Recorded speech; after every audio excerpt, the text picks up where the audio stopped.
आजकल पहले लोग क्या करते थे, पहले लोग इतना ध्यान नहीं देते थे। अब एक अवेयरनेस आई, एक जागृति आई है, एक नई नई नई चीज हमारे समाज के सामने आई है कि नहीं, हमें भी कुछ ना कुछ करना चाहिए। पहले लोग इतना नहीं ध्यान नहीं देते थे, लेकिन अब बहुत ज्यादा हुआ है।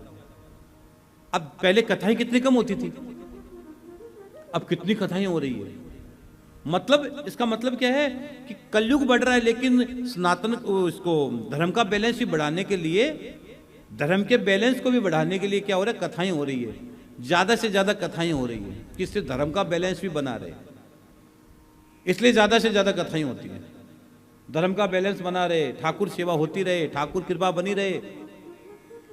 आप देखो, जब संस्कार टीवी खोलो महात्मा जी मिलेंगे, आपको घर बैठे कथा मिलती है। पहले सुनने के लिए जाना पड़ता था, अब कितनी बड़ी भगवान की कृपा हुई है, हर दरबार से आपको कथाएं मिल रही है, बड़े बड़े संत महात्मा की वाणी आपको सुनने को मिल रही है। और एक बात बताऊं, 16 दिन तो गया जी में हिंदुस्तान के सब बड़े बड़े महात्मा वहीं रहेंगे। ऐसे बड़े बड़े, जो बड़े बड़े महात्मा जी का एक झलक पाने के लिए तुम तड़प जाते हो, वो सब के सब संत महात्मा 16 दिन में गया जी आते हैं। उनको पता है कि पितरों से बढ़कर, उनको भी पता है पितरों की मुक्ति क्या होती है, उनको भी पता है कि उनके पास भी शिष्य लोग आते हैं। और एक गुरु क्या चाहता है, चेले का भला हो।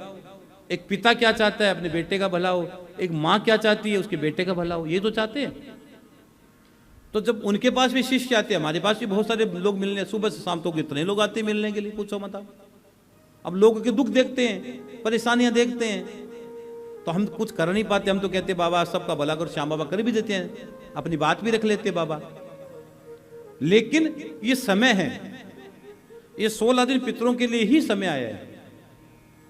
तो ये सब संत महात्मा 16 दिन ही वहां रहते हैं। कोई कितने दिन रहता है, कोई कितने दिन रहता है। सबको पता है कि जितनी भी आत्माएं होती है, जितनी भी आत्माएं, चाहे प्रेत हो, पिशाच, कोई भी हो, गया में सरोवर पर पानी पीने के लिए सब आते हैं। और वहां पर क्या है, एक कूप है, सरोवर है, और वहां पर 16 दिन वो आत्माएं रहती है। और वो अपने परिवार के किसी व्यक्ति का इंतजार करती है कि मेरे परिवार का कोई व्यक्ति आए और मेरे को पिंडदान कर दे, मेरा तर्पण कर दे, मेरा श्राद्ध कर दे, और वो मुक्त हो जाऊं, मैं मुक्त हो जाऊं। वो आत्माएं वहां रहती है। इसलिए गया में गोत्र का बड़ा महत्व है। तुरंत वो चीज कनेक्ट होती है, तुरंत। और कभी किसी चीज को कनेक्ट करना हो तो समय लगता है। 16 दिन के अंदर भगवान स्वयं पितृदेव में विराजमान है। वहां गया में जैसे ही आपके पूर्वजों का नाम आया, गोत्र आया, भागवत की पोथी हुई, और आपके पितरों का भाव प्राप्त हो जाता है। इसलिए वहां जैसे आप यहां हमारी पोथी करवाते हो तो हम क्या बोलते हैं, नाम भेजना, गोत्र भेजना, ये बोलते हैं ना। हम गोत्र क्यों मंगवाते हैं कि जैसे पंडित जी लोग संकल्प करेंगे, पोथी का नाम लेंगे, अहम करिष्य, जैसे ही संकल्प छोड़ेंगे उसी समय वो जिन आत्माओं को, गोत्र वाली जो आत्मा वहां कर बैठ जाएगी, वो कथा सुनेंगे। और उस जब कथा सुनेगी वो, तो उसी समय उनकी मुक्ति हो जाएगी।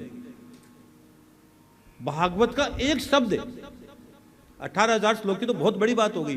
भागवत का एक शब्द पितरों की मुक्ति, एक एक शब्द पितरों की मुक्ति करने वाला है। एक एक शब्द पितरों की मुक्ति कर देता है। भागवत में इतनी ताकत है। और मैं कई बार सुनाता रहता हूं कथा कि पंडित जी अकेले कथा सुनाने जाते थे, कोई सुनने नहीं आता। पर पंडित जी बीमार हो गए, पंडित जी के दरवाजे पर आके दरवाजा खटखटाया, ब्राह्मणी बाहर निकली कि भाई पंडित जी रोज कथा सुनाने आते, आज पंडित जी कथा सुनाने नहीं आए। तो ब्राह्मण ने कहा पंडित जी तो बहुत भयंकर बुखार लग गया, पंडित जी नहीं आ सकते। तो उन्होंने कहा हम तो रोज कथा सुनते हैं। पंडित जी को जाकर बोला सुनो, आपके जो रोज सुनते वो, पंडित जी का कोई नहीं सुनता है। तो उन्होंने कहा, आप जाकर बोला कि तुम झूठ बोलते हो, पंडित जी कहते कोई सुनने ही नहीं आता है। तो उन्होंने कहा एक काम करो, अब पंडित जी से जाकर कह दो हम भूत है, वो प्रेत है, पिशाच है, हम सामने बैठकर कथा नहीं सुन सकते, हम आत्मा हैं, सब कथा सुनते हैं। अगर आज हमारी कथा छूट गई तो हमारी मुक्ति नहीं हो पाएगी। जब पंडित जी ने यह सुना तो पंडित जी तुरंत उठे और पंडित जी कहा अगर मेरे कारण किसी आत्मा की मुक्ति नहीं हो तो ऐसा कैसे हो सकता है। पंडित जी बुखार में उठकर गए और जाकर उन्होंने कथा सुना। और पंडित जी के देखते देखते उन्होंने अपना रूप बदला है। रूप बदल बदल के वो जाते हुए पंडित जी को दिखाई दिए। तो ये बात है, मैंने आपको कह रहा हूं कि श्राद्ध का बड़ा महत्व है, भागवत का बड़ा महत्व है, तर्पण का बड़ा महत्व है। हाँ, कल मैं कथा करके जैसे यहां से गया पहले तो यहाँ काफ़ी देर बैठा रहा, फिर यहाँ से जब मैं जहाँ रहता हूँ वहाँ मैं जब गया तो वहीं लोग बैठे थे। तो मैंने कहा बोलो भाई क्या बात है। तो उन्होंने एक बात बोली मेरे को कि महाराज जी आपने एक बात बताई थी ना पितरों की कि आप ये कर दो, मुक्ति कराओ। हमने महाराज जी स्थान दे रखा था और अब हमें मुक्ति का विचार किए तो वो बोले कि हमने, और आपकी एक बात सच है, एक एक बात आपने पितरों को लेकर बताई महाराज जी, हमारे घर में सेम टू सेम ऐसी घटनाएं घटित हुई है, एक एक बात हम साक्षी है, अब आप करवाओ मुक्ति महाराज जी।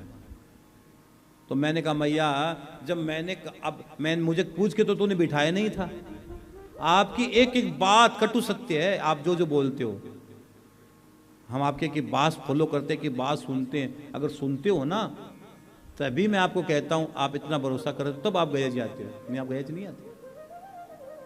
अगर नहीं सुनते होते आज कितने कितने लोग जुड़ेंगे। गया जी के अंदर सबसे बड़ा आयोजन अपना होता है, सबसे बड़ा आयोजन।